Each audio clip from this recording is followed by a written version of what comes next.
오늘 저녁에도 하나님의 은혜가 우리 중에 함께 하기를 간절히 기원합니다.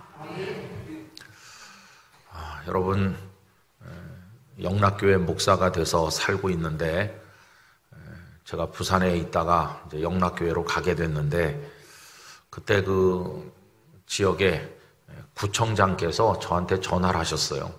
구청장님은 예수님을 믿는 사람이 아니고 오히려 그분을 몇 차례 만나보면 불교랑 더 가까운 분이에요. 근데 이제 제가 간다는 소리를 들었는지 전화를 하셔가지고 이렇게 말했습니다. 대뜸 하시는 말씀이, 목사님 축하합니다. 이번에 영전하신다면서요. 그래서 제가 이해를 했어요. 왜냐하면 안 믿는 분이니까 교회가 어떻게 목회자가 가고 오는지, 주님을 섬기는 게 뭔지 그런 데 대한 이해가 전혀 없는 분이니까 그분은 그렇게 말할 수도 있겠다 하는 생각이 들었습니다. 그리고 그 이야기를 기억하고 있다가 그 영락교회 부임해가지고 첫 번째 주일 이제 설교를 하게 되었는데 그 얘기를 했습니다. 그 부산에서 내가 오게 되니까 그 구청장님이 이렇게 얘기하더라. 그런데 여기 영락교회 성도들, 새 목사가 온다고 그래서 얼마나 오랫동안 기다렸겠나. 그래서 오늘 저를 처음 만나는 건데 여러분들도 그런 생각을 하시느냐고.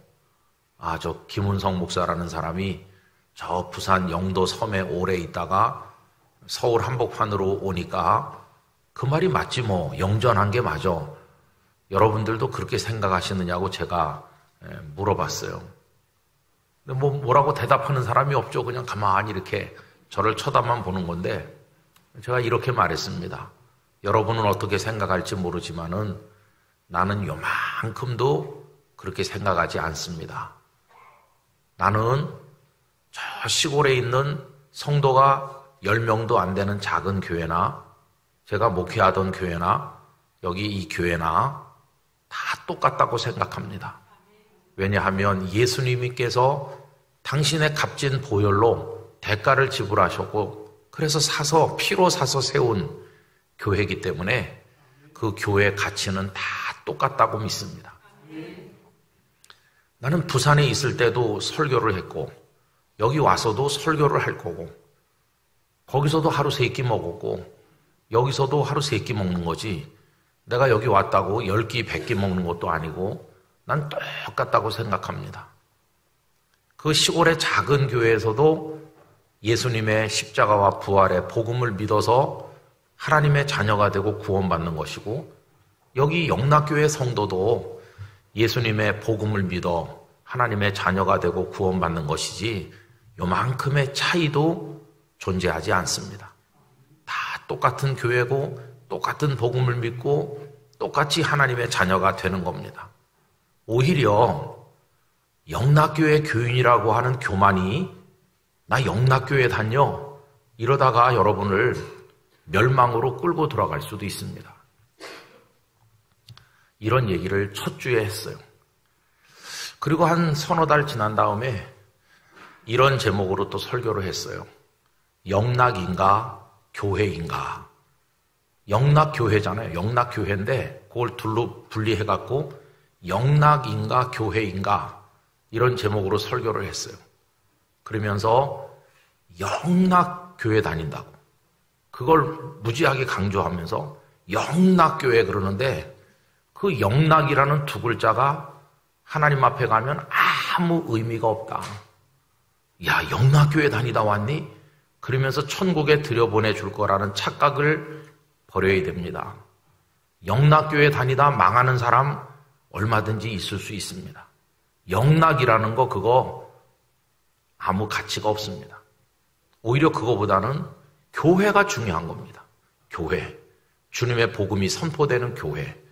그 교회가 서울에 있든 부산에 있든 농촌에 있든 섬에 있든 주님의 교회인 것이 중요하고 그 교회로부터 생명의 복음이 선포돼서 그 복음을 믿는 게 중요한 거지. 영락교회 이거 아무 소용없는 거라고. 영락교회 다녀도 멸망할 수 있습니다. 여러분 정신 차리세요. 영락교회 다닌다는 소리 그 속에 무슨 자랑을 담아가지고 어디 가서 말하지 마세요. 그렇게 얘기했어요. 아마 좀 떨떠름하겠죠.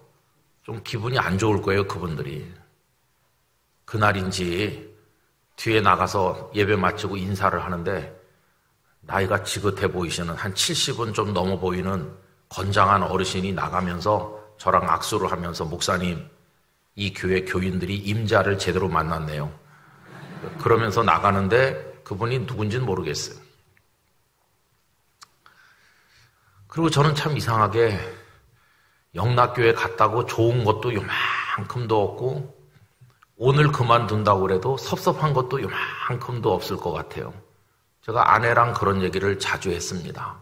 참 이상한데 좋은 것도 요만큼도 없고 오늘 관두라고 그래도 섭섭한 것도 요만큼도 없다. 마음의 동요가 요만큼도 없다. 그냥 뭐 여기서 하라고 그러니까 하는 거고 하나님께서 그만해라 그러면 그만하면 되는 거지. 그만하게 되면 어떡하나? 사람들한테 뭐 좀 잘 보여야 될 텐데 그런 생각이 일절 아무것도 없어요. 그래서 제가 아마 이 지금 설교하는 걸 영락교회 성도들이 유튜브로 많이 보고 있을 것 같은데 저는 하나도 그런 데 대한 미련과 애착심이 없습니다. 그냥 목사의 양심으로 해야 될 말을 하고 때 되면은 가는 것뿐이죠.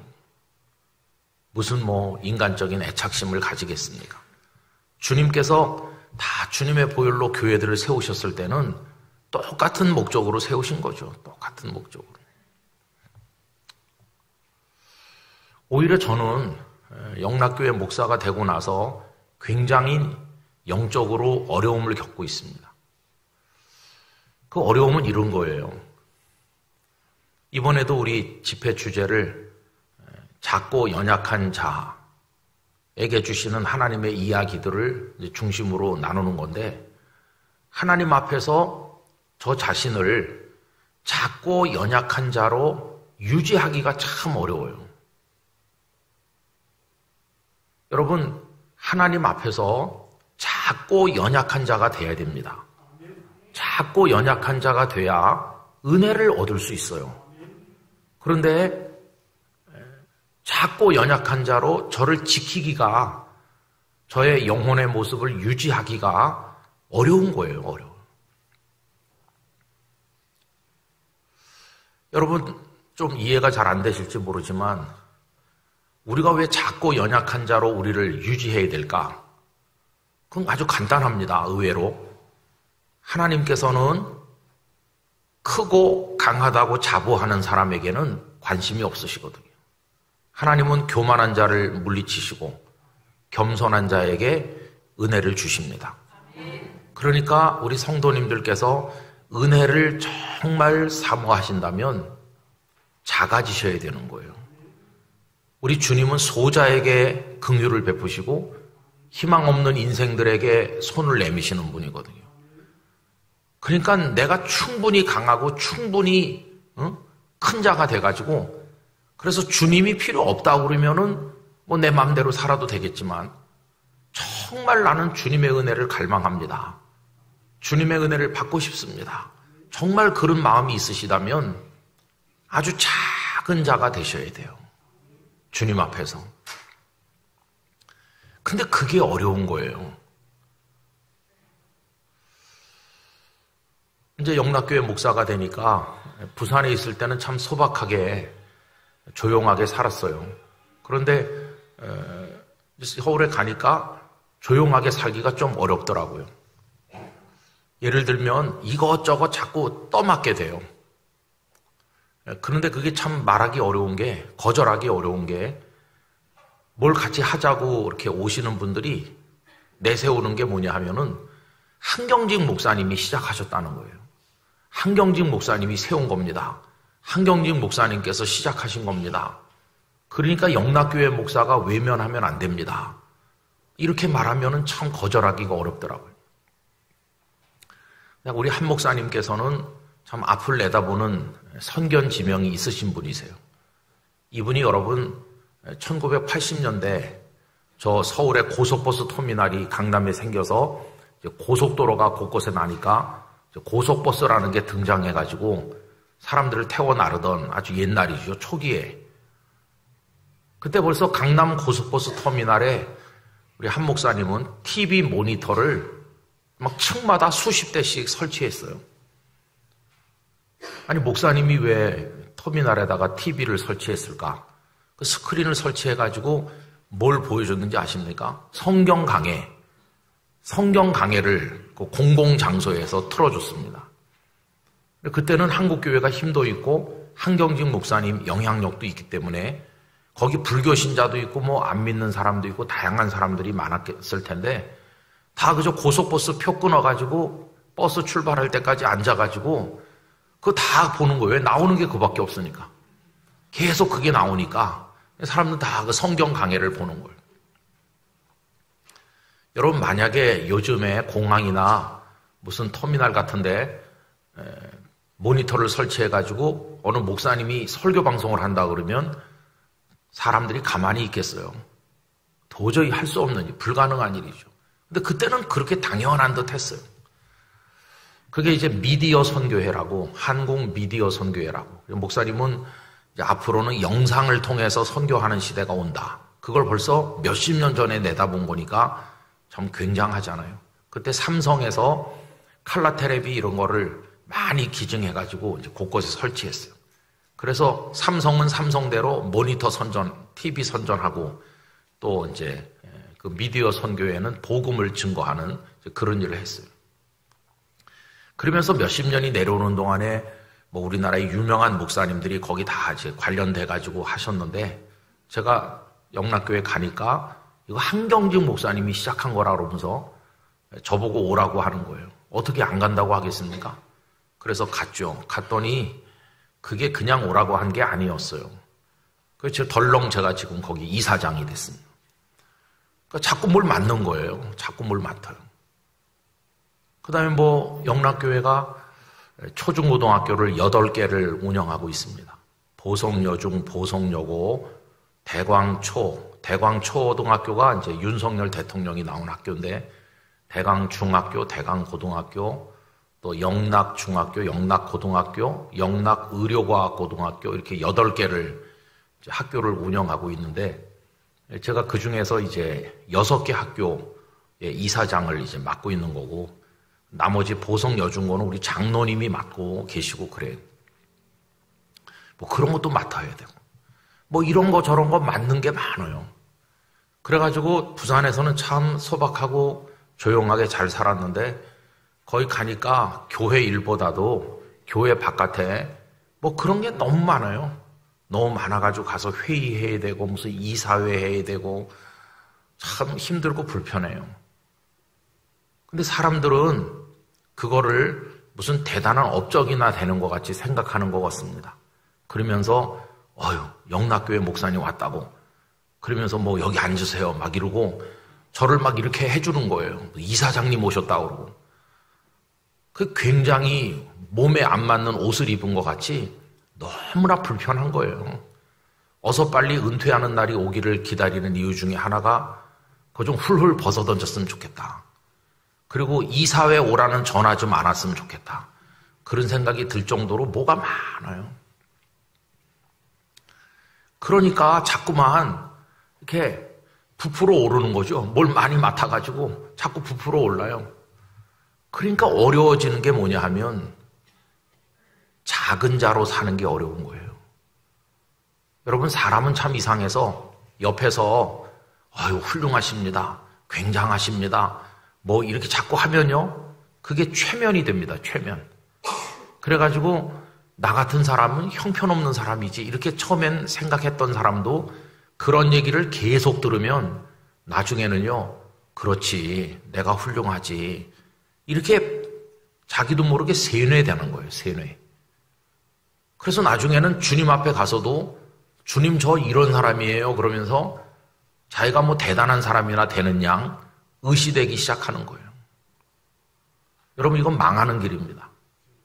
이건 망하는 길이거든요. 그런 사람에게는 하나님이 은혜를 주시질 않아요.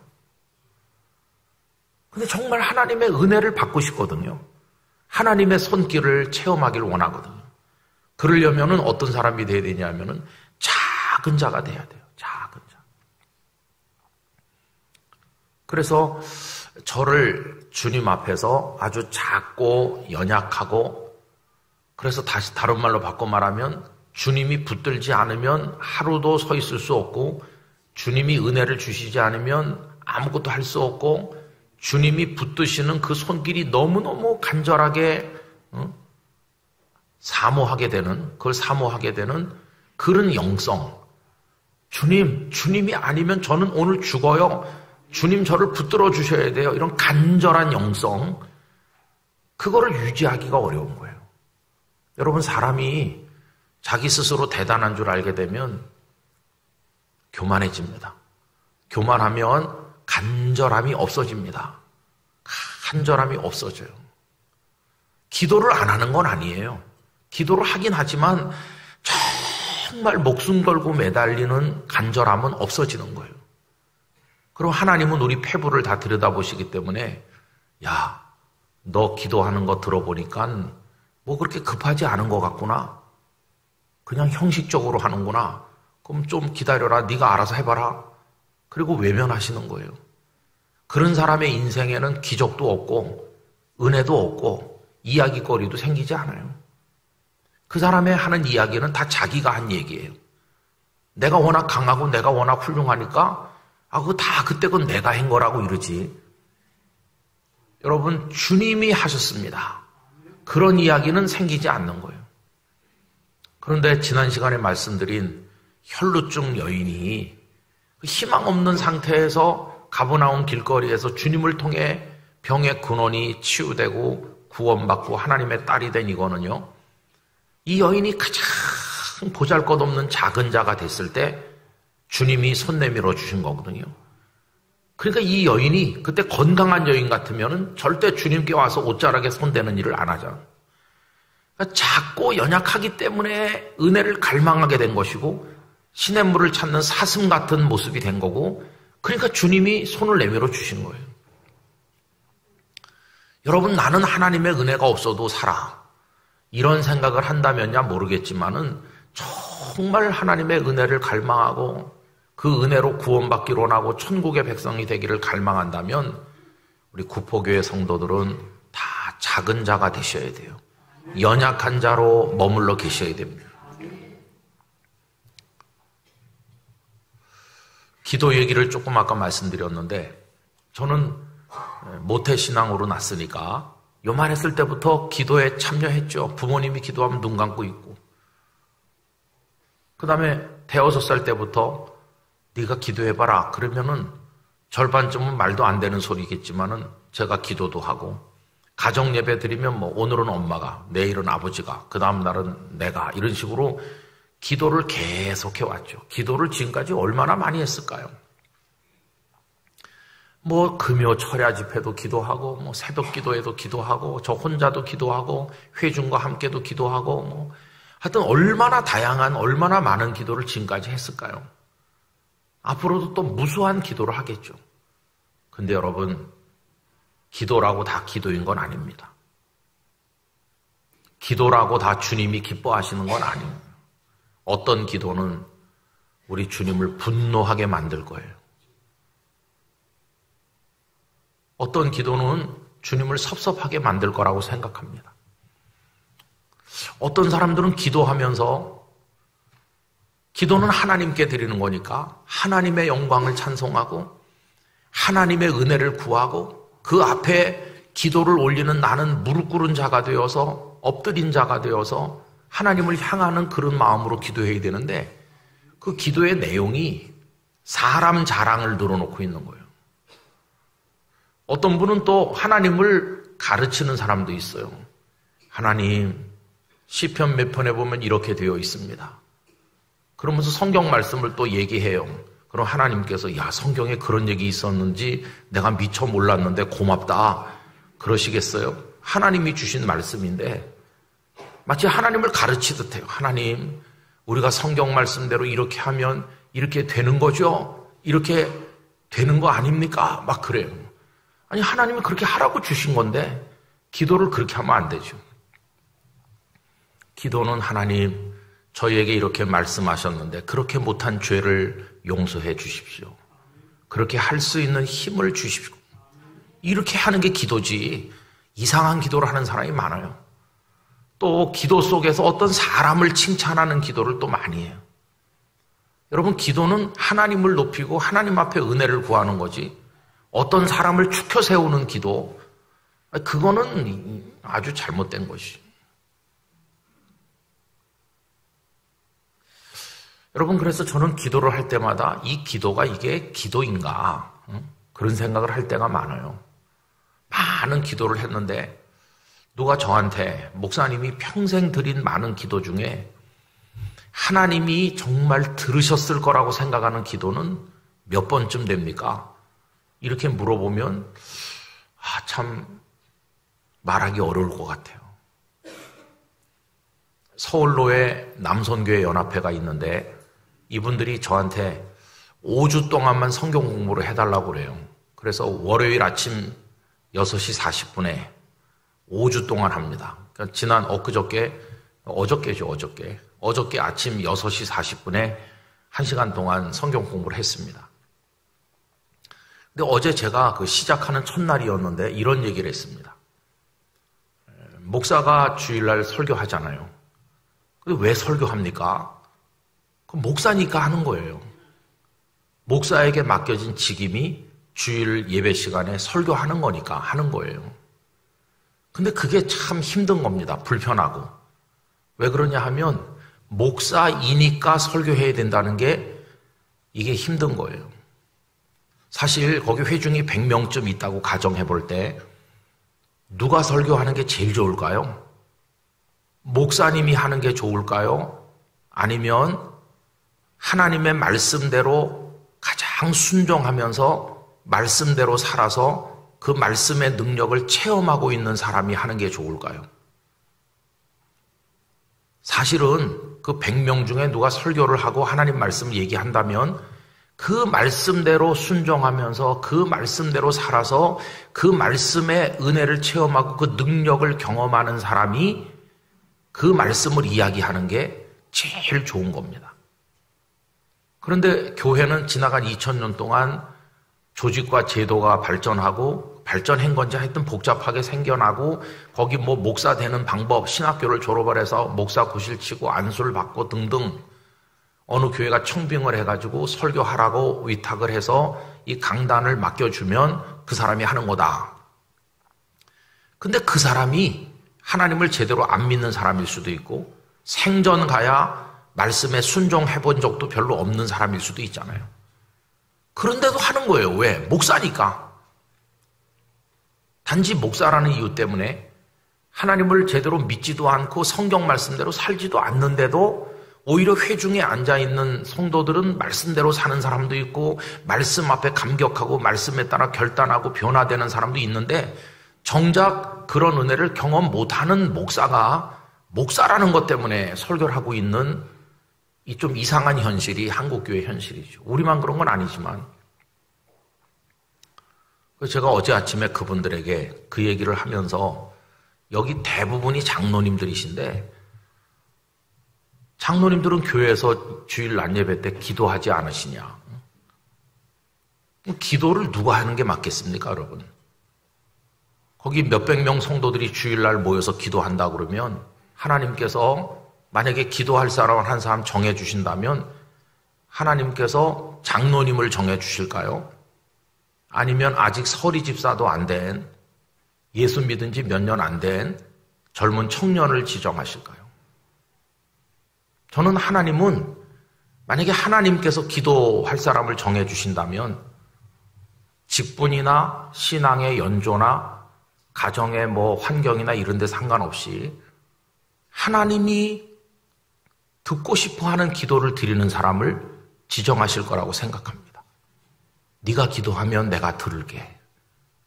너의 기도를 듣는 게 나에겐 즐거움이다. 네가 기도해라. 그런 사람이 기도해야 되는 거 아니겠어요? 제가 장경동 목사님, 대전의 중문침례교회 장 목사님하고 이렇게 저렇게 좀 연관도 하고 이렇게 교분도 가지고 그랬는데 언젠가 이런 얘기를 하더라고요. 그 CTS, CBS 이런데 이제 목사님들의 설교 방송이 많이 나오잖아요. 요새는 구TV도 있고 C채널도 있고 CGN TV도 있고 기독교 채널이 굉장히 많습니다. 라디오도 있고 TV도 있고 많잖아요. 많은 설교 방송들이 이렇게 나오는데 그 장경동 목사님이 굉장히 인기가 있었어요. 그 목사님이 일반 지상파 방송에도 나오실 정도로 아주 코믹하고 또 굉장히 또 말씀도 아주 깊이 있게 전하기도 하고 다이내믹하잖아요. 그 목사님은 저처럼 여기 가만히 서 있질 않고 무대를 다 사용하면서 뛰어다니면서 굉장히 에너제틱하게 하죠. 그래서 그 목사님 정말 인기 절정의 강사였어요. 그래서 그 목사님이 TV에 설교를 내보내면 장경동 목사님 설교가 제일 많이 듣는 설교였어요, 한때. 그래서 그 목사님이 이런 얘기 하더라고요. CTS인지 어딘지 나한테 연락을 했는데 요새 장 목사 설교가 그냥 시청률이 1위라고 그런다고. 그래서 부담이 많이 된다고. 그런 얘기를 한번 하시더라고요. 근데 그 얘기를 들으면서 제 마음에 생각이 참 많았어요. 야, 그렇구나. 저 목사님 좋겠다. 얼마나 저렇게 에너지가 넘치고 성경 말씀을 재밌게 잘 설명하고 듣는 이들이 많고, 야, 저런 강사가 돼보면 참 행복하겠어. 그런 생각이 좀 들더라고요. 나도 저렇게 될 수 있나? 근데 우선 생긴 게 다르고 스타일이 달라서 아무리 용을 써도 안 될 것 같더라고요. 저는 저대로 하는 거고 장 목사님 스타일대로 하는 거예요. 근데 또 장 목사님 보고 저처럼 하라고 하면 아무 못할 거예요.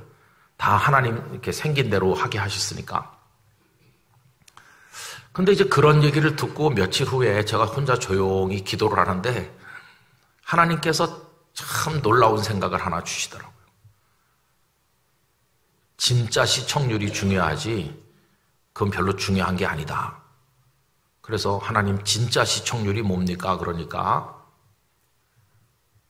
사람들이 많이 듣고 보지 않아도 내가 듣고 보는 게 중요하지 않냐. 그런 생각을 주시는 거예요. 여러분, 우린 지금 다 한 편의 드라마를 찍어서 지금 올린 작가와 같아요. 우리 드라마 PD와 비슷해요. 그래서 드라마 하나씩을 다 출품했어요. 그런데 하나님께서 그 드라마를 보시는 거죠. 보시는데 이까짓 거 그러면서 던져버리는 드라마를 우리가 만들고 있다 그러면 사람들이 아무리 재밌는 드라마라고 그래도 하나님이 안 보시는 드라마라면 소용이 없잖아요. 근데 사람들에게 시청률이 형편없어도 하나님께서 야, 그 드라마 정말 재밌구나. 하나님이 인정해 주시면 되는 거 아니겠어요?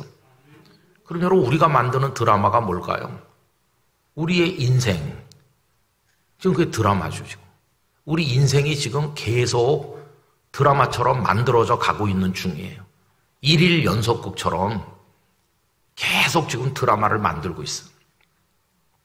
하나님이 우리 인생의 드라마를 즐겨보시는지, 네가 내 앞에서 살아가는 모습이 참 내 마음에 기쁘고 네가 살아가는 모습을 보는 게 나에게 즐거움이고 네가 아침부터 밤까지 만들어가는 드라마가 참 내게 기쁨이 된다. 그러면서 하나님께서 우리의 삶의 드라마를 즐겨봐 주신다면 시청하는 분이 하나님 한 분밖에 없더라도 그거면 된 거 아니겠어요? 온 세상 사람들이 다 나를 주목해도 하나님께서 쓰레기통에 던지는 드라마처럼 내가 산다면 아무 소용이 없잖아요. 그래서 여러분, 회중이 모여서 예배를 드릴 때 누가 기도를 하는 게 좋을까? 성도들은 야, 우리 교회 장로님 언변이 얼마나 저렇게 좋으시고 음성도 좋으시고 기도가 조리가 있고 우리 장로님 진짜 오래 믿은 분답게 기도가 아주 정말 명문이야. 기도를 잘하셔.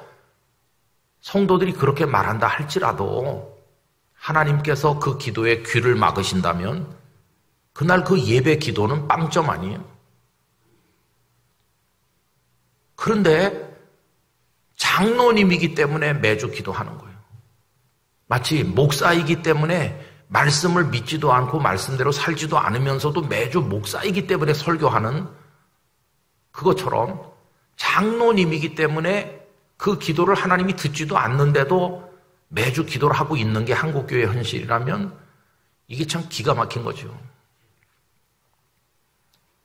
그래서 하나님께서 귀를 기울여 들으시는 기도를 할 수 있는 사람이 기도해.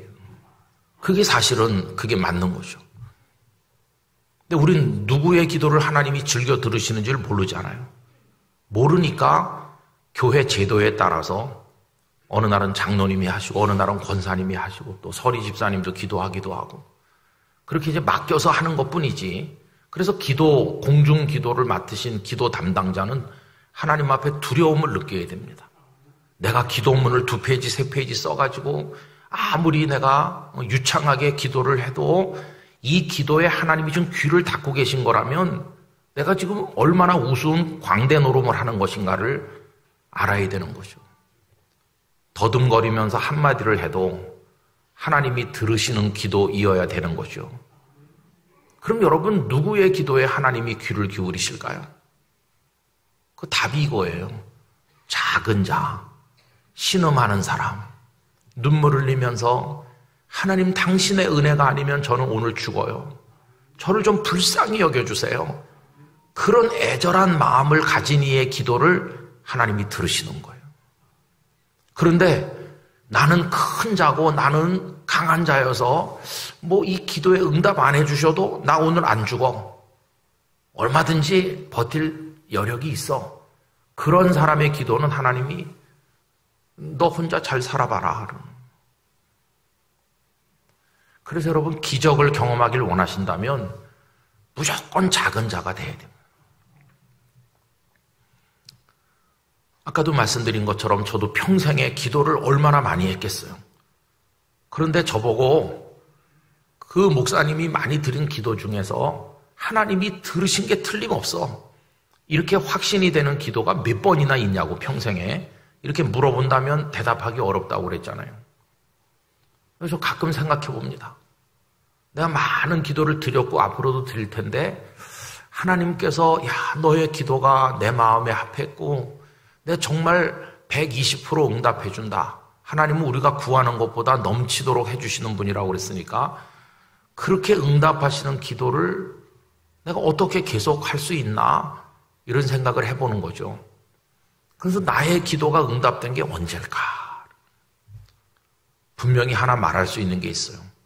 그건 뭐냐면 제가 지금까지 살아오는 동안에 가장 연약하고 가장 작은 자가 되고 가장 절망해가지고 희망이 없었던 그때 가장 밑바닥에 떨어져서 신음할 때 그때 드린 기도가 진짜였어요. 진짜. 그리고 그 기도에 하나님이 응답하신 거예요. 그게 언제냐 하면은 중학교 3학년 때입니다. 중학교 3학년 그때는 고등학교를 추첨해서 갈 때가 아니고 자기가 학교를 정해서 응시할 때입니다.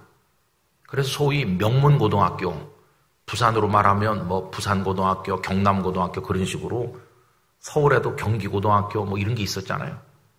그래서 학교를 지원해서 가던 중3이 마치 오늘날의 고3처럼 공부가 치열하던 그때였어요. 근데 제가 중학교 3학년 때 중동부 회장을 했습니다. 그때 교회 중동부가 한 200명 이상 됐던 걸로 기억하는데 그때는 4월 5일 식목일이 공휴일이었습니다.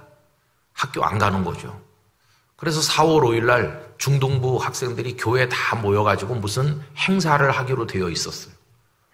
그런데 4월 5일 아침에 제가 이렇게 자고 깼는데 온몸에 열이 펄펄 나는 게 너무 힘들더라고요.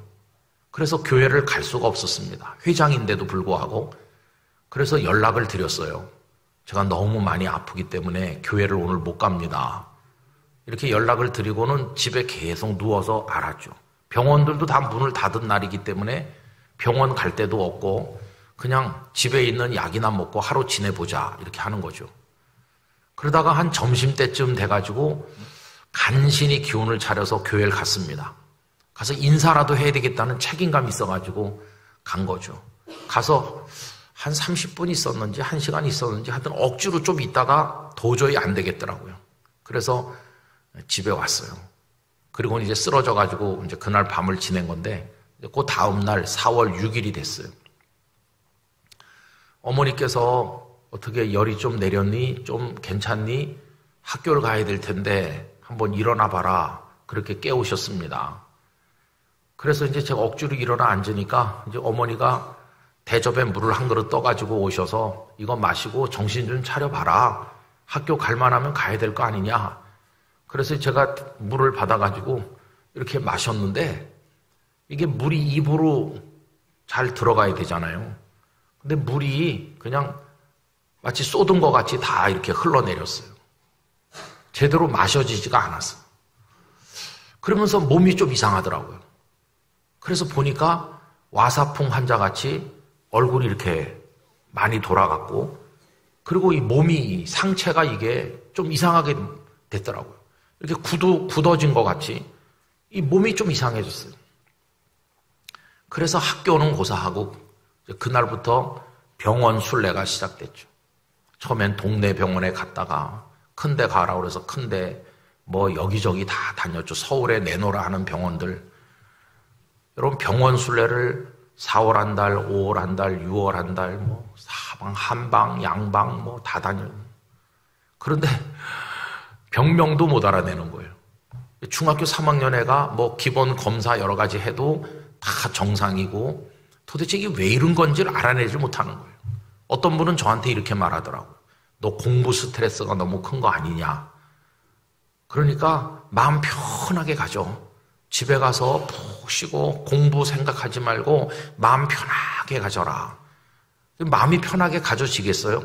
친구들은 지금 열심히 공부해서 고등학교 간다고 밤을 새는 판인데 저는 학교에 가지도 못하고 담임선생님이 그때 교회 집사님이셨어요.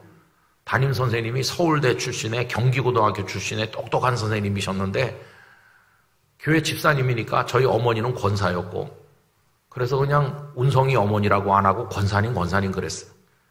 그냥 맘 편하게 집에서 치료 잘하고 학교 오지 말라고. 제가 학교를 안 갔어요. 갈 수도 없는 상황이죠. 그래가지고 희망이 없어지는 거예요. 여름이 됐는데도 뭐 어디 가서 치료를 받아야 되는데 대한민국 천지에 나를 고쳐줄 사람이 없나? 희망이 점점 그 불씨가 꺼져가는 거예요. 한 8월 달 넘어가니까 완전한 절망에 떨어졌어요. 야, 나는 이렇게 그냥 인생이 끝나나 보다. 그때 제가 경험한 게 그겁니다. 한없이 작아지는 저의 모습. 아, 나는 정말 희망이 없는 존재구나. 나 이대로 평생 살아야 되는 건가? 말도 똑바로 잘 안 되고 그렇게 됐어요. 얼굴 한쪽은 부은 사람같이 이렇게 되고 이분은 이렇게 돌아갔고 몸은 이상하게 뻣뻣하게 돼 있고 그 다음부터는 기도를 받으러 다니는 거죠. 여러분 그 전에 기도를 안 했을까요? 아버지는 장로님이고 어머니는 권사님이고 저는 명색이 중등부 회장인데 기도를 안 했을까요? 그때도 밤낮 기도했죠. 기도 안 하는 게 아니에요. 근데 제가 그때 배운 게 뭐냐 하면 기도를 안 하는 건 아니지만 진짜 기도는 아니었다는 거예요. 진짜 기도는 아직 아니더라고요. 어딘가 날 고쳐줄 의사 선생님이 있을 거야. 이 생각이 남아있는 한 진짜 기도는 아직 안 되더라고요. 그런데 여름이 지나면서 이제는 우리가 하는 기도 가지고는 안 되는 것 같은 생각이 드니까 이제 기도를 받으러 다니는 거예요. 기도는 하나님께 올려야 되는 건데 남이 나를 위해 좀 기도해 주기를 바라는 지푸라기라도 잡는 심정이죠. 그래서 여러분 아마 아시는 분도 계실 거예요. 치유의 은사로 신유의 은사로 유명했던 현신의 권사님이라는 분 아세요? 현신의 권사님, 현권사 이랬는데 또 변계량 권사님이라는 분이 계셨어요. 이분들 굉장했습니다. 그냥 얼마나 많은 인파가 몰려오는지 그분들 하얀 치마 조골이 아래 위로 하얀 거 입고 그 다음에 머리에도 하얀 둥그런 모자 같은 거 쓰시고 나타나가지고 같이 예배를 드리고 한 명씩 다 이렇게 만져줘요. 그건 안수도 아니고 안찰이라고 보통 그랬는데 등도 쓰다듬어주고 머리도 이렇게 만져주고 뭐 하여튼 그렇게 두들겨주는 안찰 기도를 했는데 그 예배가 끝나고 안찰 기도 시간이 되면 그 많은 사람들이 한 줄로 이제 그 권사님 앞으로 가는 거죠. 다 앉아가지고 권사님들이 이렇게 앉았어요. 약간 의자 같은 데 이렇게 앉아 계시고 한 사람씩 그분 앞으로 이렇게 엉덩이로 밀면서 가는 거예요. 그러면 이제 권사님 앞에 가면 뭐 얘기 같은 거 할 시간이 없죠. 그냥 권사님이 그냥 해주는 거예요. 그럼 또 그 다음 사람 오고. 그런데도 많이 갔어요. 그래도 뭐 아무 효험이 없더라고요. 뭘 먹으면 좋다. 뭘 뭐 삶아서 얼굴에 바르면 좋다. 뭐 이런 거 저런 거 뭐 다 민간요법 뭐 그래도 아무 소용이 없더라고요. 그래서 한없이 작아지는 거죠. 그때는 기도가 소리로 잘 나오지도 않아요. 좀 희망이 있을 때 이러고 저러고 말로 한참 하는 거지. 여러분 희망이 완전히 꺼지면은요 기도도 잘 나오지도 않고 기도가 그냥 눈물밖에 없어요. 소리는 잘 안 나오고. 기도가 달라지더라고요. 아직도 뭐 유창하게 늘어놓을 수 있을 때는 아직도 덜 급한 때입니다. 덜 급한 때. 나중에는 늘어놓을 기운도 없어요. 그냥 기도하려고 하면 눈물만 나. 그런 이제 기도가 되더라고요. 근데 어떤 분이 저한테 운성아 너 이런 기도를 해보면 어떻겠느냐고. 어떻게 해요? 하나님 저를 고쳐주시면 제가 목사가 되겠습니다. 이렇게 하나님과 타협을 시작해보는 게 어떠냐. 그래가지고 타협을 시작했어요. 그 전에 제가 요만했을 때 입만 열면 목사 된다고 그랬어요. 철없을 때. 초등학교 어린 학년일 때. 그러다가 이제 중학생 돼가지고 조금 뭐 알게 되니까 목사는 하면 안 될 것 같더라고요. 그래서 목사 된다는 소리를 다 집어치웠어요. 근데 이제 그 지경이 되니까 참 마음으로는 싫어요. 목사 되는 게 너무너무 싫고 그런데 뭐 어떡합니까? 급하니까. 그래서 이제 신길동에 있는 어느 권사님 집에 갔어요. 우리 교회 권사님이 아닌데 누가 그 권사님이 기도 많이 하는 분이 있는데 거기 가보라고. 갔더니 그 권사님이 그렇게 말하는 거예요. 내가 너 우리 집에 기도받으러 온다고 그래서 너를 두고 여러 날 준비 기도를 했는데 너를 위해 기도하니까 네가 기도를 이렇게 하는 게 좋겠다는 생각이 들었어. 그러니까 너 이제부터 하나님 저를 고쳐주시면 목사 되겠습니다. 너 기도를 그렇게 바꾸는 게 어떻겠니? 그런 얘기를 하셨어요. 근데 참 그거 받아들이기 어렵더라고요. 목사가 된다고 하는 거를 이 싫은 거를 어떻게 병 낫겠다고 하나님 앞에 입으로 한다는 게 이게 참 마음에 내키지 않는데 어떡하겠습니까? 그래서 이제 그런 기도를 해야 되나 이렇게 부담을 많이 느꼈어요. 또 그런 기도를 했어요, 실제로. 그러다가 이제 11월 달쯤 돼가지고 어떤 분이 얘기하는 거예요. 아주 신유의 능력이 뛰어난 목사님이 계시다고. 그분이 어디 계십니까? 서대문 로타리에 가면 있다고. 근데 그분이 아직 40살도 안 됐는데 정말 능력이 많은 분이고 그분이 기도해주면 엄청난 일들이 일어난다고 그러더라고. 거기 가보라고. 여러분 거기가 어디냐면 조용기 목사님이었어요. 조용기 목사님이 불광동 쪽에서 시작하셔서 서대문 로타리로 진출해가지고 수천 명 모일 때입니다. 뭐 사람이 인산인해를 이루고 그 목사님은 막 펄펄 뛰던 때죠. 아직도 30대 후반에 여의도로 가기 전이에요. 여의도로 옮기려고 준비하고 있던 그 무렵쯤 됩니다. 수요일 저녁에 아픈 사람을 위해 기도해 준다더라. 그래서 수요일 저녁 예배를 그 교회를 갔어요. 근데 많은 사람을 그 현신의 권사님처럼 한 명씩 기도해 주면 그 많은 사람이 언제 다 끝나겠나 이렇게 생각을 해갖고 저희 부모님하고 저는 일찍 갔어요. 맨 앞자리에 앉으면 빨리 끝내고 오려고. 그랬더니 우리가 잘 몰라서 그런 거더라고요. 한 명씩 해주는 게 아니에요. 수요 예배 시간이 되니까 다른 교회 예배 시간과 똑같아요. 뭐 찬송가 부르고 누가 기도하고 그리고 뭐 본문 읽고 그리고 목사님 설교 하시고 또 목사님이 이제 설교 끝난 다음에 기도도 하시고 그리고는 이제 드디어 아픈 사람들이 기다리는 시간이 왔어요. 자, 오늘 병자들을 위해 기도하겠습니다. 한 명씩 해주는 게 아니고 그냥 강단에 서신 채로 여기 지금 몸이 아파서 온 사람들은 다 그 자리에 일어나라. 저는 군데군데서 한 명씩 일어날 줄 알았어요.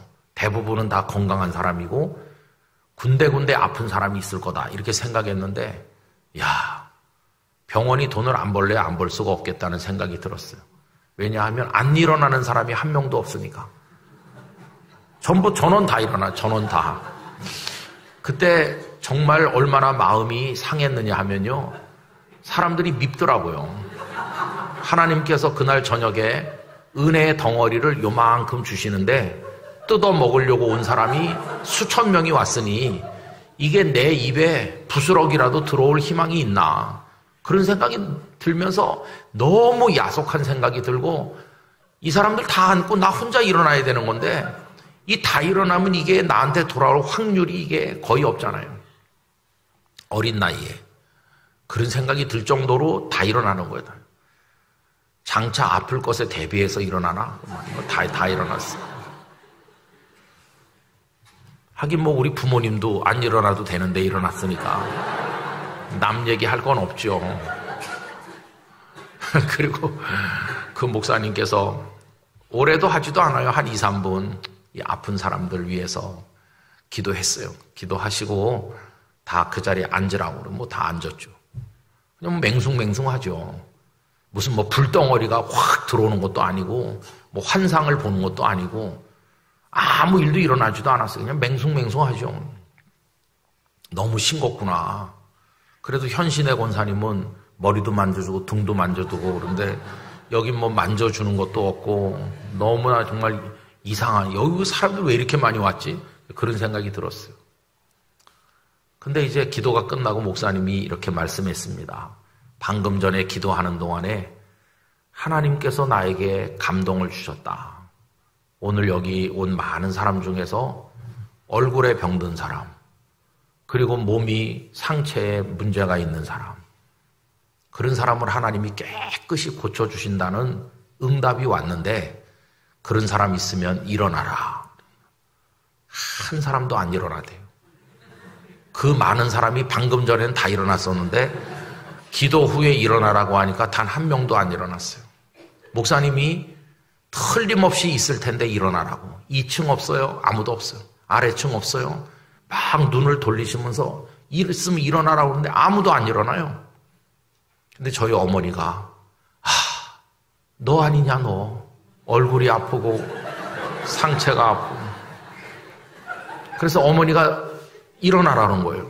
그때 제가 검정 교복 여기 호크 채우는 거 여기 학교 마크에 이쪽엔 3자 중3이니까 3자 붙어있는 그 교복 입고 머리 빡빡 깎고 그땐 다 그랬잖아요. 그 제가 이제 엉거주춤 하면서 요 앞에서 일어났죠. 그랬더니 목사님이 여기 한 명 일어났다고.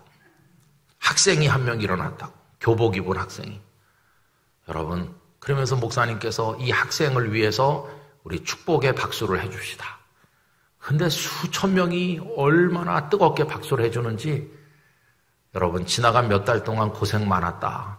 오늘 내가 너를 위해서 사방에서 엑스트라를 수천 명 불렀다. 그 엑스트라들이 오늘 너를 위해서 박수를 친다. 박수를 쳐줬어. 저는 그래서 복음서 말씀 속에서 어느 안식일에 예수님께서 회당에 가셨을 때 거기 손이 하나 마른 사람이 있었는데 그 사람에게 예수님 하신 첫 번째 말씀이 뭐냐 하면 한가운데 일어서라. 그렇게 하셨거든요. 한가운데 일어서라고 하신 말씀 참 좋아합니다. 왜냐하면 그게 그날 저녁에 저였거든요. 그 많은 사람 중에 저 혼자 무대 한복판에 일어서는 것처럼 일어났거든요. 그 박수 소리가 지금도 많은 물소리 같이 제 귀에 지금도 생생한 기억으로 남아있어요. 그날 밤 그 광경이 생생해요. 그리고 얼마나 큰 기쁨이 몰려오는지, 그 기쁨은 4월 5일 아픈 이후로 처음 느끼는 기쁨이었고 4월 5일 이전에도 느껴본 적이 없는 기쁨이에요. 그건 세상의 기쁨이 아니더라고요. 이 세상에서 뭐 누가 용돈 많이 줬을 때, 시험 쳐서 성적 잘 받았을 때 느꼈던 그런 기쁨하고는 질이 다른, 하여튼 뭐라고 표현하기 어려운 기쁨이 확 온몸을 사로잡는 거예요. 그래서 기쁨으로 집에 돌아왔어요. 그러면 그 병이 나았나요? 병이 낫지도 않았는데 단지 박수를 받았을 뿐인데, 그래서 제가 깨달았어요. 병이 낫는다는 현상의 어떤 변화는 나중에 오는 것이고, 먼저 오는 건 심령이 치료되는 거예요. 영혼이 먼저 치료되더라고요. 그 기쁨으로 인해서 지나간 여러 달 동안 갈라터지고 절망했던 저의 영혼이 깨끗하게 치료가 되고, 기쁨 충만, 정말 기쁨 충만이죠. 그날 밤에 그런 기쁨을 그 이후에 몇 번 경험하지 못했어요. 지금까지도. 정말 큰 기쁨이 저를 사로잡았어요. 그래서 성경에 기쁨이 충만하다는 말을 읽을 때마다 그날 광경을 생각하는 거예요. 여러분, 로또 당첨됐을 때 기쁨, 그런 거랑은 질이 다른 겁니다. 그리고 집에 돌아와서 기쁨에 충만한 채로 잠이 들었어요. 아침에 일어났잖아요. 근데 좀 달라졌더라고요. 뭐라고 말하긴 어려운데 어제랑 좀 다른 것 같다. 그런 생각이 들었어요. 느낌이. 그리고 또 하루 지나니까 또 조금 달라지는 것 같더라고요. 여러분, 그래가지고 2주간쯤 지난, 한 보름쯤 지난 어느 날 아침에 눈 떠서 일어나니까 4월 5일 이전으로 제가 돌아가 있는 거예요. 다 정상으로 돌아왔어요. 지금도 정상입니다. 그때 이후로 말도 또박또박 할 수 있게 됐고, 그때는 발음이 막 새서 이상했는데, 그리고 이 몸이 이렇게 다 풀렸어요. 그래서 똑바로 됐어요. 그때가 11월 말이기 때문에 1월 달에 고등학교 입학 시험이 있어요. 담임 선생님이 저 나왔다고 얼마나 기뻐하시는지, 그러면서 야, 방과 후에 너 남아라. 그래가지고 딴 애들은 집에 가고 저만 남게 했어요. 그래가지고 너 학교 그동안 못 왔으니까 국어, 영어, 수학, 물리, 화학 내가 전 과목 다. 그래가지고 저녁 때까지 그 선생님이 저를 개인지도 해줬어요. 방과 후에 저 혼자 남겨가지고 열심히 선생님이 가르쳐 줬습니다. 그랬더니 며칠 지나니까 그게 비밀이 지켜지지 않는 거예요. 선생님이 쟤를 혼자 남겨가지고 특별 지도를 해준다는 소문이 나오니까 애들이 다 안 가고 남기 시작했어요. 그래서 저희 반은 공식적인 수업이 끝난 이후에 애들이 전원 남아가지고 사회 과목 선생님이었던 담임 선생님에게 국어, 영어, 수학 전 과목을 다 배우는 희한한 일이 하여튼 그해 연말까지 이어졌습니다. 그리고 1월 달에 이제 어느 학교에 이제 원서를 냈어요. 원서를 내려고 하니까 원서에 사진을 붙여야 되거든요. 그래서 제가 사진관에 가서 사진을 찍었어요. 그 사진이 지금도 우리 집에 남아 있습니다. 그 사진은 이목구비가 똑바르고 반듯하게 회복된 은혜를 입은 저의 모습이죠. 그런데 5월 달에 학교에서 졸업 앨범 사진을 찍어가지고 졸업 앨범을 받았거든요. 졸업 앨범에 나와 있는 저의 사진은 원서에 붙이려고 찍은 사진하고 나란히 놓고 보면 전혀 딴 사람이죠. 얼굴이 이상하게 돼 있고. 여러분, 그 두 사진을 비교해 보면 예수 그리스도께서 제 안에 오시기 전과 제 안에 오신 이후가 얼마나 달라졌는지를 확연하게 구분할 수 있는 거죠. 아, 주님이 내 안에 이야기를 주신 거예요. 여러분, 그게 중학교 3학년 때니까 지금부터 얼마나 오래전 일입니까? 근데 그때 하나님이 저에게 주신 그 이야기를 오늘 저녁에도 제가 하고 있잖아요. 하나님은 우리에게 이야기를 주시는 분이라고 그랬잖아요. 근데 그게 언제였습니까? 제가 굉장히 건강하고 학교 공부 잘하면서 아무 일 없이 살던 그런 때가 아니고 가장 절망하고 가장 낮고 가장 형편없었을 때, 그때 제가 드린 기도가 말도 잘 나오지도 않고 그냥 눈물밖에 없었지만 그게 진짜 기도였던 거예요. 진짜 기도. 그리고 하나님께서는 응답해 주셔서 이야기를 주신 거예요. 여러분, 그런 진짜 기도, 하나님의 은혜를 입는 기도, 그래서 하나님의 기적을 경험하는 그런 그리스도인이 되길 원한다면 주님 앞에서 작은 자가 되셔야 돼요. 작은 자. 근데 영락교회 가가지고 느끼는 게 이겁니다. 아, 교회가 크다는 게 좋은 건가? 교회가 크면요, 좋은 점도 있어요. 예를 들면은 뭐 성도들이 이제 많고 헌금들 열심히 하시니까 무슨 급한 일이 있으면 이제 헌금을 많이 할 수 있죠, 교회가. 예를 들면 논산훈련소 교회를 새로 지었습니다. 그래서 한꺼번에 한 6천 명이 앉을 수 있도록 그 훈련병들이 들어와서 예배드리고 세례 받을 수 있도록 크게 지었죠. 근데 그때도 이제 영락교회가 17억을 냈어요. 그러니까 17억을 쉽게 낼 수 있었던 이유는 교회가 크니까 내는 겁니다. 교회가 크니까. 작은 교회 같으면은 그냥 조금 낼 수 있는 건데, 그러니까 큰 교회도 있긴 있어야 되겠다. 그런 거 하려면. 근데 그런 거 외에는 교회가 커서 좋은 게 뭐 있을까? 별로 없는 것 같아요. 그런 거 외에는 뭐 이렇게 사역을 많이 하고 선교를 많이 하고 또 군인교회도 많이 세우고 영락교회가 그런 거 참 많이 하셨어요. 우리나라 군인교회가 요새는 군부대끼리 통폐합이 많이 되면서 줄어들었는데 전에는 1,004개, 1,004 교회가 있었습니다. 그 중에서 영락교회가 전액 그 헌금해갖고 완벽하게 이제 전액 헌금해서 지은 게 한 200~300개 되고 한 절반쯤 한 것까지 하면 그 전체 교회 중에 한 절반 이상이 영락교회가 관계돼 있고 리모델링도 숱하게 많이 하고 뭐 지금도 열심히 하고 계시죠, 다. 그런 거는 이제 교회가 큰 게 유리해요. 근데 그런 거 빼놓고는 교회가 크다는 게 뭐 좋은 점이 있을까? 잘 없는 것 같아요. 오히려 치명적인 약점이 많아요, 교회가 크면. 우선 잘 모릅니다, 서로가 서로를. 그래서 그 처녀 총각들이 청년부에서 만나가지고 연애를 해가지고 결혼을 하려고 그러잖아요. 그래서 상견례를 합니다. 부모님 모시고 상견례를 했는데 다 난생 처음 보는 거죠. 근데 양쪽 집안 다 영락교회 다닌 지 40년 됐다.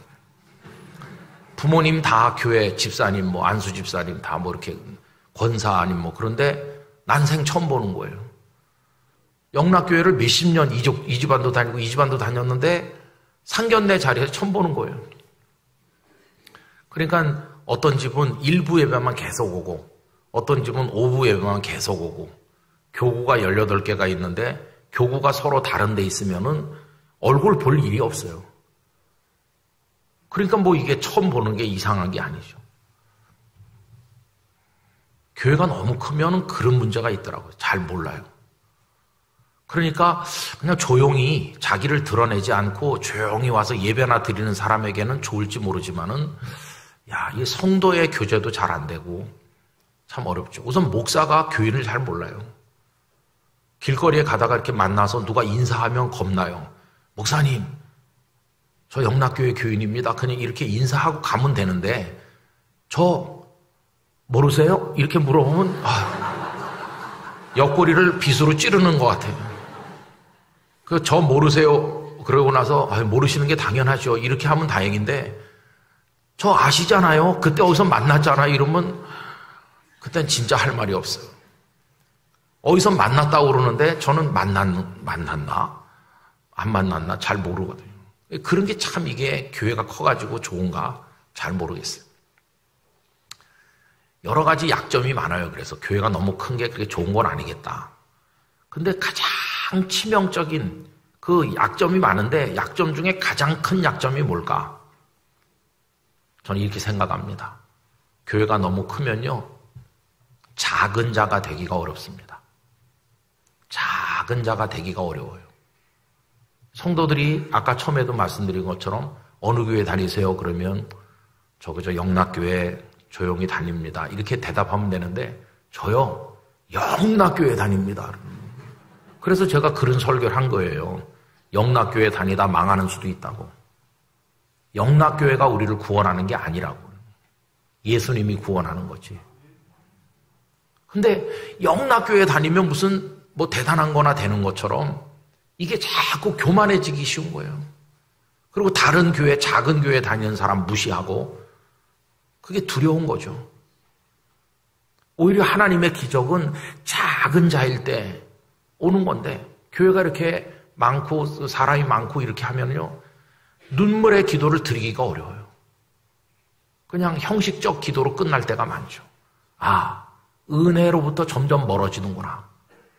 하나님의 기적을 경험할 가능성이 점점 줄어드는구나. 이거보다 더 치명적인 약점이 어디 있겠어요? 그러나 개척교회 목사님은 다르죠. 개척교회 목사님은요, 자리 잡힌 교회 목사님하고 기도의 차원이 다릅니다. 개척교회 목사님은 거기다 목숨 걸었어요. 막 밤낮 없이 나와서 엎드려가지고 부르짖는 거예요. 그러나 큰 교회 목사님은 홍길동 씨가 교회에 불편한 감정을 느끼고 좀 시끄럽게 하고 교회를 떠나도 뭐 그렇게 충격을 안 받아요. 뭐 홍길동 씨가 가도 그 다음 주에 김길동, 박길동, 최길동 또 오고 뭐 홍길동 씨가 헌금 안 해도 다른 길동 씨들이 많이 와서 헌금하고 뭐 그런 식이죠. 그래서 뭐 애절하게 눈물로 기도 안 해요. 하나님의 은혜로부터 점점 멀어지는 거예요. 그러나 개척교회 목사님은 막 절박하잖아요. 목사들 모인 데 가도 존재감이 없잖아요. 개척교회 목사님 누가 알아줍니까? 그러니까 나 정말 작은 자가 돼가지고 하나님밖에 바라보는 데가 없어요. 근데 여러분 정말 세상을 감동시키는 기적은 어디서 일어나나요? 그런 데서 나타나는 거예요. 그런데 하나님이 살아계시다. 그런 역사는 그런 데서 나타나요. 그래서 여러분 지금 우리 한국 교회 안에 이 두 가지 영적 정서가 큰 충돌을 일으키고 있는 거예요. 하나는 뭐냐 하면 그동안 많은 목사님들이 이렇게 설교했어요. 여러분 현재 작은 자이십니까? 그러면 하나님의 복을 받아 큰 자가 되시길 바랍니다. 지금 연약합니까? 그럼 강한 자가 되시길 바랍니다. 그게 축복입니다. 그런 설교를 지나간 몇십 년 동안 해왔어요. 그리고 교회도 그렇게 강하고 큰 교회가 되면 복받은 교회라고 말해왔어요. 그래서 한국교회 대부분의 성도들의 가슴 속에 있는 목회자들도 마찬가지고 정서는 이렇게 커지고 막 굉장해지는 게 그게 복이라고 생각하는 그런 어떤 영성이 광범위하고 강력하게 지금 한국교회 안에 퍼져 있어요. 그런데 성경을 아무리 읽어봐도 주님이 가르쳐 주신 영성은 그 반대인 거예요. 반대. 네가 나를 따라오고 싶으냐? 나를 따라오려면 첫째, 자기를 부인하고. 자기를 부인한다는 게 뭡니까? 너 스스로가 너의 존재를 지우라는 거예요. 전 아무것도 아닙니다. 근데 우리 사회생활 할 때 이렇게 명함 주잖아요. 명함을 달라고 하지도 않았는데도 척 꺼내갖고 척 이렇게 주잖아요. 명함을 주시는 분들의 마음은 뭘까요? 나 이런 사람이에요. 이렇게 자기를 드러내고 싶은 거죠. 단순히 연락처를 주는 걸 넘어서 그래도 명함이라도 내밀 수 있을 만한 직업을 가졌다 이거죠. 근데 여러분 아주 어렵게 살고 하루 벌어 하루 먹고 사시는 어려운 소시민들은 명함 있습니까? 그런 분들은 명함 없습니다. 혹시 명함 있으면 주세요. 그러면 오히려 부끄러워하고 그러지. 그래도 명함 내주는 사람은 좀 뭐 자기에 대한 자부심이 있는 사람이죠. 그죠?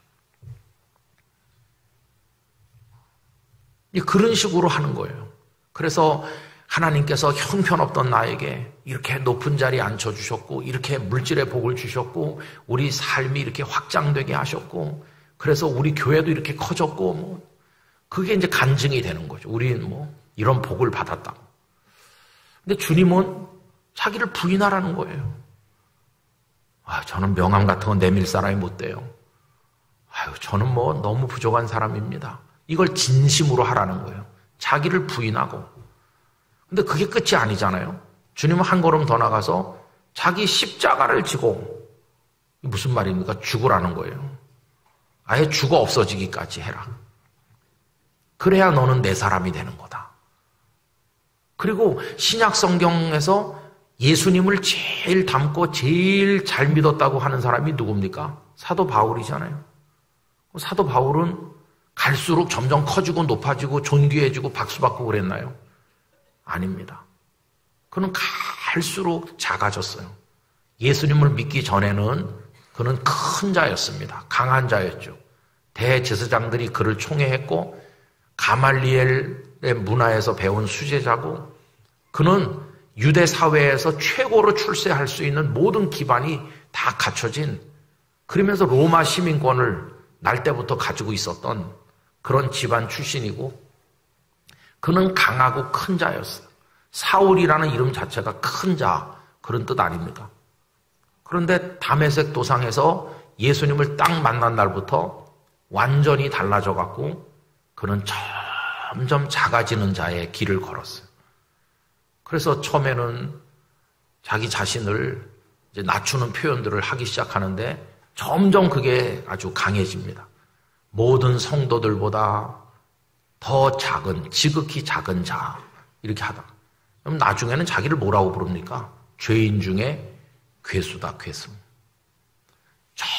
점점 작아졌어요. 그의 믿음이 깊어지고 주님을 사랑하는 정도가 더 성숙하고 주님께 더 가까이 나가서 그리스도가 내 안에, 내가 그리스도 안에 이렇게 주님과 영적 연합을 이루는 그런 자리로 가면 갈수록 바울 사도는 더 낮아지고 더 작아졌어요.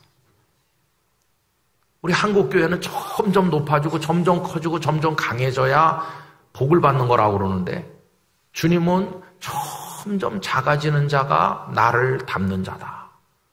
점점 약해져서 주님의 은혜가 아니면 희망이 없어서 그 은혜를 갈망하는 사람이 되는 게 기적을 경험하는 길이다. 이게 서로 충돌하는 거죠. 여러분, 한국교회 문제를 일으키고 세상 사람들의 입방아에 오르내리고 부끄러운 텔레비전 그런 프로그램에 등장한 사람들이 약한 자였나요? 강한 자였나요? 정말 저 시골에 존재감도 없이 작은 교회에서 눈물로 목회하는 목사님들은 그런데 등장하지 않았어요. 다 성공했고 강하다고 하는 교회와 목회자들이 그런 프로그램에서 비난을 받는 거예요. 주님은 우리를 뭐라고 말씀하시는지 그게 두렵잖아요. 그래서 저는 영락교회 성도들에게 큰 교회에 다닌다는 그거 다 버리고 주님 앞에 작은 자로 머무는 영성을 가지고 그래서 주님의 은혜를 구하는 진실된 기도를 드릴 수 있고 주님의 은혜와 기적을 경험할 수 있는 살아있는 하나님이 내 속에 계시구나 이걸 경험할 수 있는 성도가 되도록 말씀을 드리고 저 자신이 그런 사람으로 머물러 있어야 되는데 그 영적 싸움이 참 힘들다는 걸 많이 느끼고 있어요. 여러분, 우리 주님은 그 작은 자 속에서 역사하신다고 하는 게 그게 주님을 믿는 매력입니다. 매력. 우리가 성경을 왜 좋아합니까? 성경 창세기부터 요한계시록까지 전부 강한 자의 승리만 기록되어 있다 그러면 읽을 필요가 없죠. 골리앗하고 다윗이 붙었는데 골리앗이 다윗을 그냥 한 방에 날려버렸다. 그러면 성경을 읽을 재미가 없잖아요. 우리가 무릎을 탁 치고 감격하고 야, 약자도 승리하는구나. 다윗이 골리앗을 이겼으니까. 여러분, 하나님은 다윗 속에서 역사하셨지 골리앗 속에 역사하시지 않으셨어요. 그래서 이 성경을 읽는 재미가 있는 거예요. 이 세상은요, 강한 자가 다 이깁니다. 강한 자가 무조건 이기니까 재미가 없는 세상이에요. 영국 프로축구 손흥민 선수가 있어서 우리 관심이 있는데 그걸 보고 앉아있을 수 있는 시간은 없죠. 그래도 가끔 뭐 손흥민 선수가 골을 넣었다 그러면 이제 스포츠 뉴스는 보게 돼요. 근데 참 영국 프리미어 리그가 이게 재미가 없어요. 손흥민 선수가 있으니까 좀 관심이 있는 거지 재미가 왜 없냐 하면요. 거의 대부분이 강팀이 이깁니다. 강팀. 스타들을 많이 보유한 뭐 맨시티라든지 뭐 아스날이라든지 뭐 그런 팀하고 저 강등 위기에 몰려있는 이름도 없는 팀하고 붙잖아요. 그러면은 경기가 재미있으려면 그 이름도 없는 팀이 선수 전원의 연봉을 다 합쳐봤자 이 팀의 한두 명의 연봉에도 못 미치는 그런 무명의 선수들이 붙어가지고 강팀을 이기고 그런 게 있어야 짜릿한 묘미가 있는 건데 재미가 없어요. 언젠가 한번 보니까 강등 위기에 몰린 약팀이 최고로 강한 팀을 상대로 전반전에 골을 먼저 넣었더라고요. 이야, 이변이 일어나는구나. 좀 약자도 승리를 해야 세상이 살맛이 나는 거지. 그리고 이제 계속 보게 됐는데 웬걸요. 후반전 되니까 내리 5골을 먹으면서 5대1로 결국은 강팀의 승리. 재미가 없잖아요. 재미가 없어. 우리가 왜 주님을 믿나요? 우리같이 연약한 사람이 왜 주님을 믿나? 우리도 이길 수 있게 해주시는 분이니까. 우리에게도 승리를 주시니까. 그래서 짜릿한 이야기거리를 가지도록 축복하시니까. 그래서 우리가 하나님을 믿는 거지. 하나님께서 우리에게 강한 자만 내게 와라. 약자는 가. 이런 하나님이시라면 우리 여기 있을 필요가 없는 거잖아요. 우리가 죄인이니까 구원받는 거죠. 의인이면 구원받을 필요가 없잖아요. 의인이 있지도 않지만 우리가 죄인이기 때문에 구원받는다는 역설이 생기는 거예요. 내가 죄인이 아니었더라면 구원도 없어요.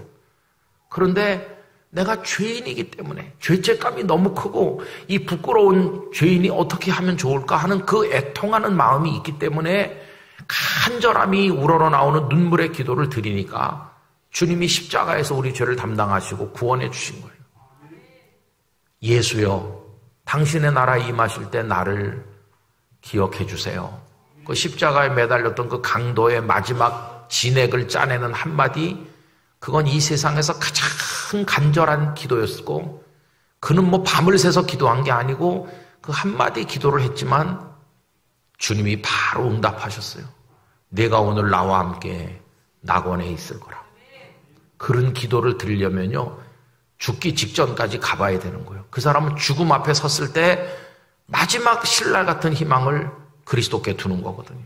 이렇게 이 세상의 삶은 끝나지만 그 이후에 예수님의 나라가 열릴 때 나도 좀 거기 있을 수 있게 해주세요. 가장 절실한 기도죠. 가장 연약한 자, 어느 정도로 연약합니까? 십자가에 매달려 죽어가는 사람보다 더 연약한 사람이 어디 있겠어요? 그런 사람의 기도를 주님이 응답하시는 거죠. 오늘 저녁에 드린 얘기는 좀 머리로는 이해할 수 있는데 삶 속에서 주님을 믿으면서 이걸 받아들이기는 사실은 어려운 얘기를 말씀드리는 겁니다. 하나님께서 우리 구포교회 성도들에게 물질의 복도 많이 주시고 자녀들도 잘 되고 교회 성도도 점점 많아지고 이렇게 확장되고 부흥하는 복을 주실 거라고 믿습니다. 그런 걸까 필요 없다는 말이 아니에요. 그런 걸 주실 거예요. 그러나 중요한 거는 하나님 앞에 갈 때마다 우리는 가장 작은 자의 영성을 지켜야 된다는 것이. 그래야 진실된 기도를 드릴 수 있고 그래야 연약한 자 속에 승리를 주시는 하나님을 체험할 수 있는 거죠. 이제 오늘 본문 얘기를 간단히 하고 마치려고 하는데요. 오늘 본문은 이런 겁니다. 그 예수님께서 승천하시고 제자들이 다락방에 기도하는 중에 성령님이 능력으로 권능으로 임하셔서 방언의 은사를 하고 말씀을 전하게 됐어요. 근데 이제 오순절에 순례자들이 많이 온 가운데 베드로 사도가 2장에 보면 설교하셨고 그날 마음의 찔림을 받아서 회개하고 예수님을 믿은 사람이 3,000명이나 됐어요. 그리고 3장으로 넘어오면 성전 미문에 날 때부터 걸어본 적이 없는 안진뱅이가 불쌍한 사람이 있었는데 나사렛 예수 그리스도의 이름으로 일어나 걸어라. 그 사람이 벌떡 일어났어요. 사람들이 깜짝 놀랐어요. 어떻게 이런 일이 있을 수 있나. 그래서 솔로몬 행각에 다 모여들었어요. 솔로몬 행각은 그 성전에 제사장들이 드나드는 곳이 아니고 일반인들도 모이는 그 뜰에 있는 그런 곳이죠. 거기 많은 사람들이 운집한 가운데 베드로가 얘기했어요. 왜 이 사람을 우리가 일으킨 것처럼 생각합니까? 우리가 이 사람을 이렇게 세운 게 아니라 당신들이 못 박아 죽인 나사렛 예수께서 그분의 이름으로 이 사람이 일어난 겁니다. 당신들은 그분들을 죽였지만 하나님은 그분을 살려 일으켜 부활케 하셨고 우리가 그 증인입니다. 당신들 지금이라도 회개하고 그 예수님을 믿으면 여러분이 새롭게 되는 날이 올 겁니다. 이렇게 복음을 설교했어요. 그렇게 설교하고 있는데 제사장들이 보낸 사람들이 와서 이 사도들을 잡아가는 거예요. 예수님의 부활을 전하는 걸 싫어하니까 잡아다 가뒀어요. 여러분, 거기 이제 두 종류의 사람이 등장하잖아요. 잡는 자와 잡히는 자가 생겼잖아요. 그럼 잡는 자와 잡히는 자 중에 누가 강자입니까? 당연히 잡는 자가 강자죠. 대제사장 그 세력, 사내들인 공의 세력. 이 사람들은 아주 강한 자죠. 성전을 손에 쥐고 있고 그 배후에 로마가 있고 헤롯 왕이 있고 로마 총독이 그 배후에 있고 이 사람들도 군인을 거느리고 있고 이 사람들은 재물도 많고 막강한 권력을 가진 강한 자죠. 당시 유대 사회에서 가장 강한 집단이죠. 반면에 잡혀가는 사도들은 예루살렘이 그들의 터전이 아닙니다. 그들은 갈릴리에서 왔어요. 예루살렘엔 집도 없어요. 그래서 어느 다락방에 지금 있는 거예요. 이 사람들은 군사도 없고 재물도 없고 아무것도 없는 약자 중에 약자예요. 그러니까 잡아가니까 그냥 어쩔 수 없이 끌려갔어요. 그래서 여러분, 이 강한 자가 잡는 자가 되고 이 약한 자들이 잡힌 자가 됐어요. 그게 오늘 본문의 내용이죠. 그런데 여러분, 어떤 일이 벌어졌나요? 이 사도들이 붙들려서 그날 밤을 감옥에서 보냈어요. 연약한 자죠. 잡혀왔으니까 신세가 처량하죠. 그러면 이 잡혀온 사도들은 패배자가 됐나? 여러분, 아닙니다. 그 하룻밤이 지나는 동안 하나님의 놀라운 역사가 나타났어요. 그 전날 솔로몬 행각에 모여서 베드로의 설교를 들은 그 많은 사람들의 심령 속에 이 사도들이 감옥에 갇혀있던 그날 밤 그 시간에 그 많은 사람들의 마음 속에 하나님의 영이 역사하셨어요. 그래서 솔로몬 행각에서 들었던 베드로의 설교, 그 말씀이 그들의 영혼을 뒤집어 놓기 시작을 했어요.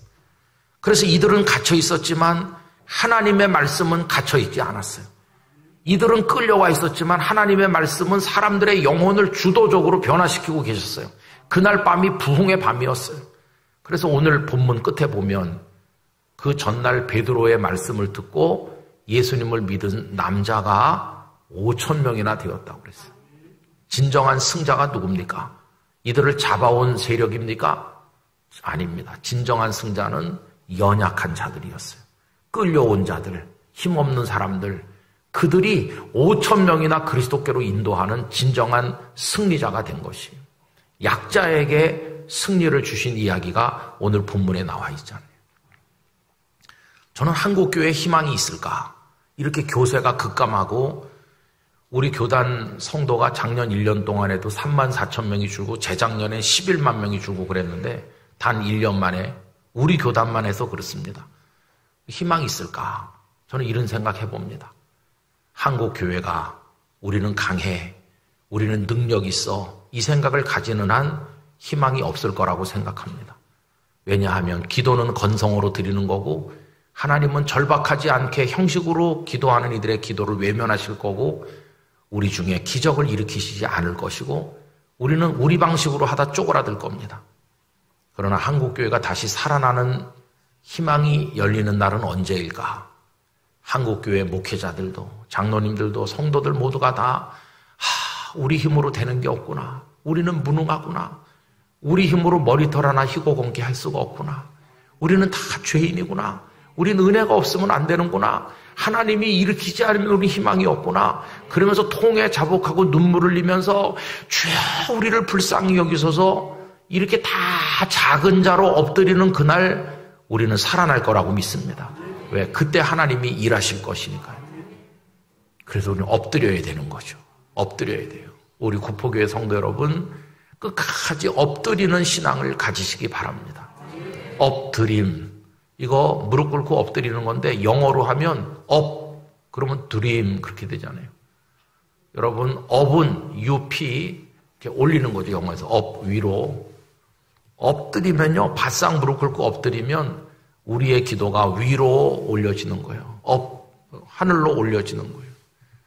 그런 기도를 하나님이 들으시는 거예요. 여러분, 그래서 저는 우리가 연약한 자로 머물길 원합니다. 그 영적 싸움을 싸우시기 바랍니다. 사탄은 와서 옆구리 찌르면서 야, 너 아주 멋져. 너 훌륭해. 하나님도 널 멋있다고 그랬잖아. 너 훌륭한 목사야. 훌륭한 장로야. 이러면서 우리를 자꾸 고무풍선 부풀리듯이 부풀려갖고 벙벙하게 만들어서 그럼 망하는 거예요. 얼마나 내가 보잘것없는지. 설령 무슨 열매가 좀 있다고 그래도 하나님 저를 불쌍히 여겨주세요. 늘 그렇게 할 때 이번 집회 주제로 작고 연약한 자에게 주시는 이야기들이 새롭게 생겨나게 될 것입니다. 그런 모습을 우리가 하나님 나라에 가는 그날까지 지켜나갈 수 있기를 간절히 축원합니다. 여러분, 이거는요 참 어려운 영적 싸움인데 사모하고 성령님을 의지하면 우리를 그렇게 만들어 주실 거예요. 여러분이 아무리 큰 복을 받고 삶이 확장돼도 여러분은 바울처럼 더 작은 자가 되시기를 바랍니다. 하나님 앞에 늘 가슴을 두드리면서 그렇게 엎드리면 하나님은 기뻐하실 거예요. 너의 기도를 내가 듣는다. 너의 가정에 기적을 일으켜주겠다. 그게 우리의 멋진 이야기가 되고, 이야기거리가 생겼다고 다시 교만해지는 게 아니라 더 겸손해지고, 이제 그렇게 우리 신앙생활을 유지해 나가야 되는 것이죠. 여러분, 그런 은혜 가운데 거하시기를 축원합니다. 기도하겠습니다.